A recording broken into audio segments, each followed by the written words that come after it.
ാണ് തങ്ങളുടെ പഠനം നൽകുന്നതെന്ന് റിപ്പോർട്ടിന്റെ പ്രധാന രചയിതാവ് ചാർലി റസൽ പറയുന്നു.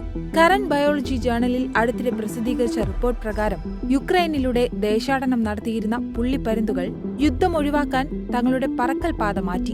കാരണം യുദ്ധത്തിനിടയിൽ പരുന്തുകൾ പീരങ്കികൾ, ജെറ്റുകൾ, ടാങ്കുകൾ എന്നിവയ്ക്ക് ചുറ്റും പാഞ്ഞെടുക്കുന്നതായി GPS ഡാറ്റയിൽ കണ്ടെത്തിയിരുന്നു. അതിനാൽ യുക്രൈനിൽ അതൊഴിവാക്കുവാൻ പരുന്തുകൾ തങ്ങളുടെ വഴി തിരിച്ചുവിടുന്നതിന് പുറമെ യാത്രക്കിടെ എടുക്കുന്ന ഇടവേളകളുടെ എണ്ണം കുറയ്ക്കുകയോ പൂർണ്ണമായും ഒഴിവാക്കുകയോ കൂടി ചെയ്തിട്ടുണ്ട്.